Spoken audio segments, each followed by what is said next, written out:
क्योंकि दुनिया भर की सुर्खी बनी हुई है एक ऐसी घटना जो कि हमारे गल्फ कंट्री से निकल कर आ रही है। गल्फ कंट्री में कुवैत से निकल कर आ रही है, जहां 40 भारतीय एक बिल्डिंग में लगी आग के चलते मर गए। आपके दिमाग में उठने वाला पहला प्रश्न, भाई साहब इतने सारे भारतीय वहां कर क्या रहे थे, कुवैत है कहां?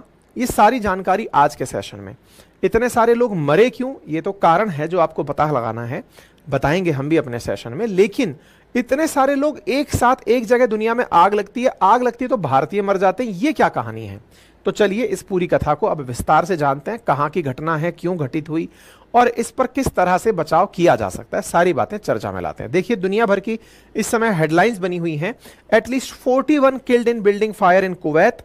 Kuwait building fire live update, 40 Indian मारे गए, जिनमें से 49 लोग उपस्थित थे, उनमें से 40 इंडियन थे जो यहां पर आग लगने के कारण मर गए। अब थोड़ा सा मैप को समझते हैं, कहां पर है ये जगह। देखिए आप लोग अगर भारत से पश्चिम की तरफ चलेंगे, दिशाओं को पढ़ने का तरीका आपको ऑलरेडी आता है कि अगर पूर्व पश्चिम को इस तरह से डिसाइड किया जाए, ऊपर उत्तर होता है, नीचे दक्षिण होता है, राइट में ईस्ट होता है, लेफ्ट में वेस्ट होता है। अगर हम भारत से पश्चिम की तरफ चलेंगे तो गल्फ ऑफ ओमान से होते हुए, स्ट्रेट ऑफ हॉर्मुज से होते हुए जिस गल्फ में आप एंट्री करते हैं इसका नाम पर्शियन गल्फ है। पर्शियन गल्फ में बिल्कुल किनारे पर यहां पर एक देश है, देखो ये रहा, एक दूसरा देश। ये जो देश है ना, ये एक तरह से इराक के मुहाने पर स्थित है।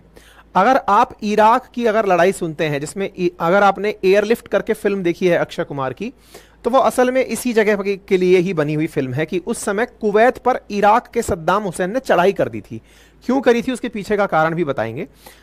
तो देखिए इराक जो है ना, वो इतनू सा, मतलब यहां पर हमें जूम करने की फैसिलिटी नहीं है, तो आप समझ लेना ये पीछे पूरा की पूरा इराक है। और इराक से इस क्षेत्र के अंदर छोटा सा रास्ता निकलता है, मतलब अपन को मैप में छोटा दिख रहा है, मतलब होगा कुछ 1 किलोमीटर टाइप से, इतना सा ही बंदरगाह है जो इराक को पर्शियन गल्फ में एंट्री देता है। इराक बहुत बड़ा देश है, लेकिन इस बहुत बड़े देश को थोड़ा सा बस मुहाना मिलता है पर्शियन गल्फ में। अदरवाइज अगर थोड़ा सा कुवैत और बड़ा हो जाता तो ये समझ लो कि ये रास्ता भी उसका बंद हो जाता। तो इराक ने सोचा कि ये पूरा की पूरा पर्शियन गल्फ में अगर रास्ता लेना है तो क्यों ना मैं कुवैत को कब्जे में ही ले लूं।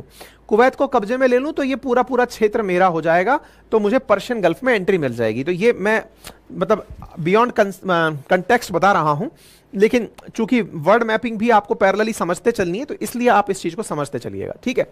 अच्छा, तो अब इस घटना को आप क्यों पढ़ रहे हैं अब वो सुनिए। हाँ, मैं एक तथ्य और बता देता हूं।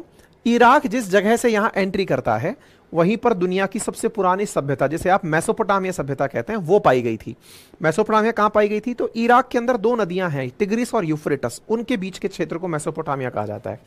आइए तो कुवैत पर आते हैं। कुवैत यहां पर दिख रहा है, खाड़ी में लगा हुआ है, तो इसका मतलब खाड़ी देश हुआ। खाड़ी देश जिसकी कैपिटल है कुवैत सिटी, निश्चित ही खाड़ी में है तो तेल के प्रचुर भंडार होंगे। तेल के प्रचुर भंडार होंगे तो तेल से इकोनॉमी भी बढ़िया चलती होगी। तो बिल्कुल यहां से जो इकोनॉमी है वो भी बहुत अच्छे से रन करती है, ठीक है साहब। यहां पर एक बिल्डिंग के अंदर आग लगती है और उस बिल्डिंग के अंदर आग लगने पर 49 लोगों की मौत हो जाती है, ठीक है साहब।